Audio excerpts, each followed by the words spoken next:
I'm going to give you my basic take on standing for what it's worth.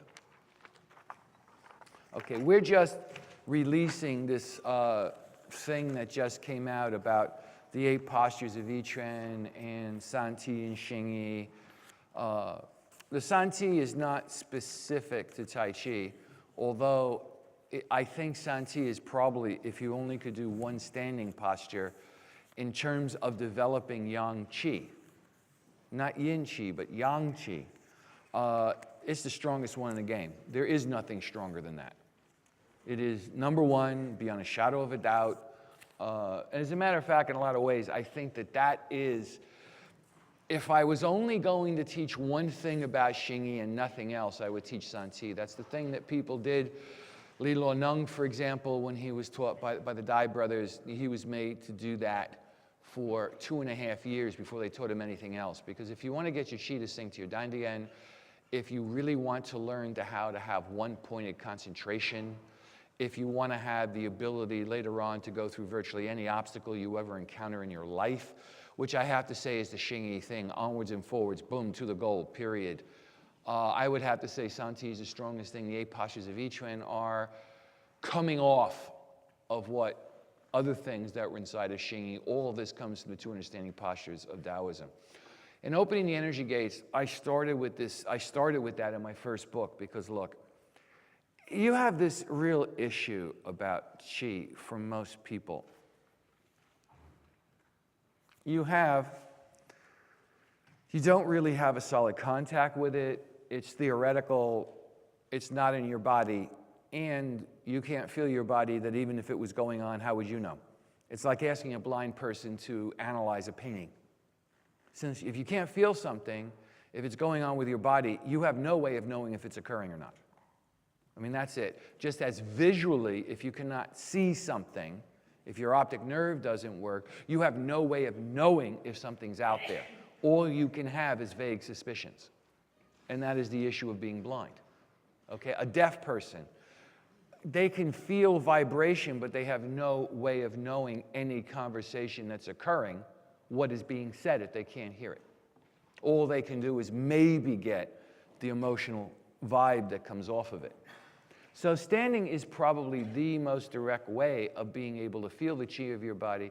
It's probably the most direct way of getting you to feel your body in general, to get the Qi moving in it for one very simple reason. You know, you're standing still, right? Whether your arms are up in the air or they're by your side, because this is the first of the 200 postures. I mean, this is the one you do before you go into a posture. So it's the preset. That what you have with standing is that there's this thing called gravity. Gravity is coming down on you. And if you keep your arms out there or you just stand, and if you don't just try and be tough, I can take the pain, but you actually feel what that gravity is doing to you, it is going to make it very obvious where you are blocked and where you are not. There's no way to miss it. You do Tai Chi, you could always say, well, I don't feel it. Maybe you don't feel it, you can't tell. With standing at a certain point, if anything will get you to start feeling the energy of your body, it's because you're not doing anything else. Your body's here, you've got to keep it in a position. So you have nothing left but to start feeling what's in your body, and it makes it such a strong contrast. The great difficulty with moving is that when you move, because your body's in motion, to feel the difference between the motion of your body and the motion of your Qi can be difficult. The other side about standing that's very important is that it just starts making it very obvious where you're blocked and stuck. Now, when you move, the thing is that you can be blocked in a certain place, but then when you move enough, it moves around. When you're standing still, as it was put so affectionately by Joe Louis when he fought Max Schmeling, Hitler's champion in the 1930s, he said, you can run, but you can't hide. Once you're in that ring, you can't hide. You know, you can't jump out of the ring or you lose. So the thing about standing is it doesn't give you any place to run away. Of course, that's the good side of it, because that means you go very directly into what you're doing. And the bad side of it is you can't run away. Okay? You can't ignore it. You can't kid yourself. You can't come up with some sort of a big fairy tale story that has nothing to do with reality. So I'm a great fan of standing in general, in anybody's practice, my statement would be is that if you do it for over an hour a day, then somewhere around 10 or 20 years later, you're going to reach the point where the biggest thing standing has done is to make you completely aware of what's happening in your body. Once you understand what that is, you can develop it as much moving or sitting. For example, for me, I develop more Qi sitting than I do moving or standing. But could I do that the first 20 years of my practice? Hell no. And the reason why it could work was that once I had everything opened up where I knew it was standing. Now, as you go deeper into the mind, anything I do moving, I can do sitting. See, it's one thing after you can do something to put it into something else than if you don't have it to get it. And there's a very clear distinction that has to be made, and this is one thing that messes people up all the time. So, in so many places I've taught, at the end with lots of people, oh, Qigong, I'm moving. I said, look, just stand 10 or 20 minutes. At least it's simple. You can't forget what you're trying to do, and you can slowly develop it. So I'm a great fan of standing, and to give you an idea, the highest of the movement arts I teach is Bagua. Bagua doesn't do standing. The most it does is that before you start, for about 5 minutes, you stand this way, but the whole purpose of that is just to get the left and right cross of energy in your body. They do standing, but they walk when they do it. Do you understand? They don't stand still. The thing about standing still is the fact that you're standing still. You're not going anywhere. Now, also in this, so what you have with standing, and I put it in these tapes, but I'll give you the basic deal about standing. Standing has 2 ways it's done. Well, not talking about like the specific postures of Tai Chi. Someone asked the question, well, different than the specific posture of Tai Chi. Well, they're taking all the different angles. Your weight's here, your weight's here. But the basic gig of standing is real simple. Your weight's in the middle of your leg, or, look at me, you turn, and your weight's on one leg. Obviously, this is harder. This mimics every movement once your weight's on your back leg. Now you're in anything you do in any form of Qigong, Tai Chi, or Bagua. But, here's why I say but. If you're talking about initially just getting gravity coming down on you and finding out what you have to lift, what you have to release, for sure, the way to start is with your weight 50-50. It's not to shift your weight onto one leg, because you're going to have a hard enough time doing with both legs together. And the point is, do you know the phrase in music, point, counterpoint? You know, someone goes, and the other person goes, this, they bounce off of each other. Well, you have this whole thing that you're bouncing off between the fact that you're not moving, point, and now the counterpoint is that what is beginning to move inside your body while you're not physically moving. That, my friends, is called Qi. Now, if you would ask the second question, is it easier to get the basic foundation for alignments standing than moving? You better believe it. Okay, because at least better, oh, okay. But when you start moving after a while, I mean, can you really tell whether you're doing this or that? It's because the amount of attention, concentration, and awareness it takes to know if you're doing your alignments moving is twice as hard, 3 times as hard as when you stand. Because when you stand, you've got gravity going through it. And when you have an alignment that's off, that gravity's hitting it and making noise. But once you start moving, well, maybe all you feel is the movement. Then you don't feel your alignments. And this goes on for every single one of the processes. The only thing is I would not say that to be true for of the whole 16 gung. It's not true in terms of opening and closing. Opening and closing is actually easier to learn when you're moving. Can you understand? I mean, just the motion's doing it. But when you go like here, and you want to, just look at me right now. You see the way my body's filling up and going back? Well, there's no movement. Well, that's the only place where I would say that moving is a lot easier to get it than standing is. But then that stuff folds back into standing. So you have this whole issue of gravity. And this is this is like the standard thing human beings go through now. Would I say that standing would be the thing to do if you were in outer space on a space station that didn't have any gravity? And I'd have to say maybe. But I would say on this earth where there is gravity, you have such a strong point, counterpoint. There's also the second big thing, right? With standing, you can't run away from your body and your mind. You have no release valve. Do you understand? If you're moving, you could space out. You could be playing music in your head. And as long as your body has enough motor control, somehow you could keep moving. But at a certain point, no matter how much you space out, if you're like this, you're going to come back. And then you're going to feel everything that's been going on inside you. So the standing has a value that I think is quite something.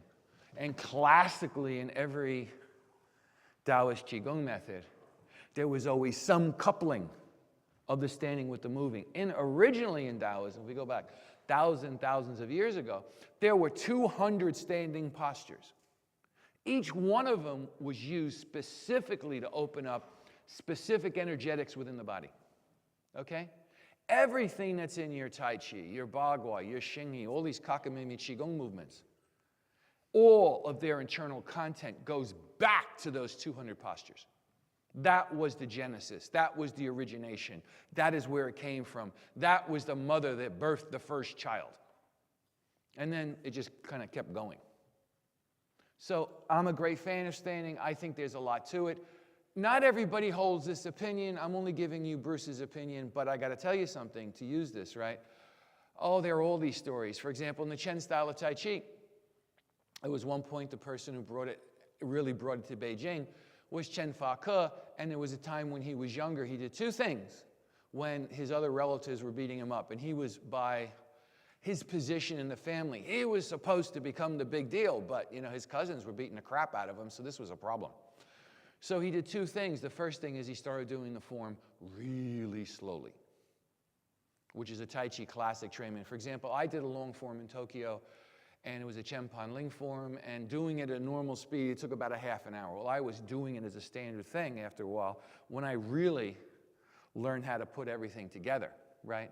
2 hours, one form, 2 hours. I was moving really slowly. I was moving at a quarter the speed. What did that do? In that slow thing, it had the same effect as standing. If you could keep your attention on it, you started noticing everything. See, think about when you drive in a car. You got a sign, right? So you drive past the sign at 100 miles an hour. What do you see about the sign? Blur. Do you understand? What about if you go by it, a mile an hour?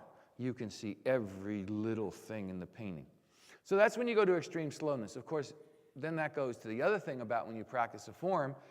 That presumes you can keep your attention that long. But before I ever practiced Tai Chi taking 2 hours, I already could do standing for 4 or 5 hours. Do you understand? That also did that same thing of making you extremely present in what you're doing. See, it's one thing to stand for 20 minutes, which I recommend for health, and it's good. It's another thing when you start doing the thing, as it were. So, I used to standardly do 6 hours, but 4 to 6 most of the time, 4 a lot of times. But I already was standing for 4 hours before I started getting where I could do a Tai Chi form and started getting slower and slower and slower. Okay, so that's a little different. But if you're talking about for someone who can just do something for 20 minutes, oh, and I can't remember this movement, I can't remember that movement, for God's sake, standing's good. That's why in that opening the energy gates thing, which is one of the oldest things that exists in Taoism, there's cave drawings of it 3,000 years ago, it starts with standing. That's the place it starts from. That's how the foundation is built. Then everything you do when you start to move is to take what's happening inside that foundation of standing and bring it into movement. Most people don't know what Xing Yi is. Now, it's a martial art. Hell, I got to tell you something. Strong stuff. But if we not take it from the point of view of strong stuff, if you have a need to be a military killer or anything, okay, there are two things about Xing Yi, just mentioning this along with Tai Chi, that series, but in general about it, in case I die tomorrow morning or something. Look, the first thing is this. The thing that Xing Yi is, if you take Tai Chi, Xing Yi, and Bagua, Xing Yi is the uber yang. It is the maximum yang. The philosophy of Xing Yi is, if I would do this, the phrase in the Bible, thy will be done as in earth as in heaven? God. Do it the way God wants it. That's Tai Chi. Okay? I follow you. Whatever you want, I do it. That's the whole thing of Liu. Whatever you want, you get it. You just don't get it the way you thought you were going to get it. You know what the motto of Xing Yi is? It's not thy will be done. It's my will be done right now and here. it is about as young. Its mentality is beyond aggression. It doesn't even consider the goal you're going for, that anything on the other end matters except what you want to do. Now, obviously, this is not what you would call the most politically correct way of acting in the world. But what it is that people who have trouble having a goal and accomplishing it, you do Xing Yi for a while. If you can't accomplish goals, there's something wrong with you. I'm serious. I mean, that's like, you know, that's like if you eat 8 pounds of sugar a day and you don't get diabetes. I mean, something's wrong, okay? I mean, that's just what it will do. I said 8 pounds. I wasn't talking about a candy bar or two here. You know, so, all right, it's very, very direct. In terms of the body, the thing classically, right? I look through it. You go get all the names of the big famous Tai Chi guys. The Xing Yi guys, not only, generally, the Xing Yi and the Bagua people, not only stayed stronger at least 10 years more than the Tai Chi people, right? Sometimes more than that. The fact is that a lot of them simply, you know, they also live longer in general. You go through the major masters of Tai Chi, the major masters of Xing Yi and Bagua. The Xing Yi and the Bagua people live longer. Why? Because Yang Qi, when it gets strong enough, that's what extends life. Yin Qi is what enables you to regenerate. Yang Qi is what makes you so strong. There's no issue of regeneration. Okay, so I'm just stating this as a fact. So now, from this, Xing Yi is about obstacles. It's just that it's such a military thing, you know, and I think it's only been in the past few years that I could even teach Xing Yi without, let's just say it was too scary for most people. Most civilians have never been around real military types who will just kill you without blinking, that your life is irrelevant to them. Okay, but that is a Xing Yi mentality. Dave, for example, my teacher was involved in a thing, and he was in the last open competition they had in China, real open one before the Communist Revolution. It was the first one they had actually had in almost 100 years. They had to vote on who the winner was going to be because so many people were dying and getting maimed. I mean, within the first couple of days, half the people either were dead or were in the hospital with, you know, going to be crippled for life. So you could see where things were getting. When they were talking about full contact, they weren't talking about knocking people out. There were no rules. Do what you like. And you see, the Xing Yi people, it wasn't that they could knock people off so much better than everybody else, is it didn't bother them to do it in the least. So they finally, in the end, voted the 3 winners were Xing Yi people because they just did not want to let those guys keep on going. You know, because for example, my teacher, he won his matches, but, you know, he didn't try and hurt anybody too bad, right? He was a Xing Yi Bagua guy. He won everyone. I mean, you know, the person went to sleep, but the Xing Yi guys, you know, they would like at the end just snap your throat just because it was general principle. Now, you have to understand, if you have the goal of winning, so we always take winning, oh, I get it. Yeah, when a military person talks winning, they only talk about the enemy's dead. They have no other mentality. But the point of it is this kind of goal thing. Xing Yi people in Asia, people who are Xing Yi people, when they decide to do business, they win. But they're not always the nicest guys on the block. I'm just trying to tell you this. That's all I'm saying. I mean, you know. So before, I couldn't do it. Now I can, but I'm telling you the value of that stuff is not the martial thing I'm talking about, because most of you haven't got that. I mean, hell, if that's really what you're after, that's why we have these things called guns. That's why we have these things called explosives. That's why we have all sorts of toys now that they couldn't even imagine. You know, seriously. I mean, the amount of toys that are available is ridiculous. Now it's a matter of intent. But if you talk about when the going gets rough, Santi is something that just enables a person to cut right through and not lose their strength at the end of the race. So it's a very heavy mental thing. That's all I'm trying to say. Anyway, leaving that aside, that's, I think, what it is about it. I don't teach Xing Yi that much because, you know, I really stopped wanting to really teach the crowd that really appreciated it more than 20 years ago. Okay? But those folks, that's what they do. Most of you people here would never take a job with that job description. Okay? Where that's the people I used to work with all the time. Okay? So, but the thing about Xing Yi, if you take it away, that crowd, for an average person, if a person has trouble, goals, just that follow through, that's where I'm going to go, and that's it. And I don't get distracted, and I don't fall asleep, and I don't get disassociated, and I go where I'm going and fuck the rest of the world, is a simple way of putting it. Xing Yi is very good for that. It's very good for making an extremely concentrated focus of mind. Now, the trouble is that for a lot of people, that's actually a terrible thing. You know, that's why a lot of people who don't have a fairly young nature have trouble with it, but it's also a reason why it's very good for people who have a little bit too much of a yin nature to do it, because people who have a little bit too much of a yin nature in some ways are not exactly suited for the modern hyper-competitive world. Xing Yi makes you very suited for living in high competition. And Xing Yi, I should mention, it is not a spiritual art. It is an absolutely worldly art. But in terms of spirituality, the one thing it can do is that one of the big reasons why most people don't succeed in spirituality is they don't have a mind that will stay with it when the going gets hard, when everything is being ripped apart inside themselves.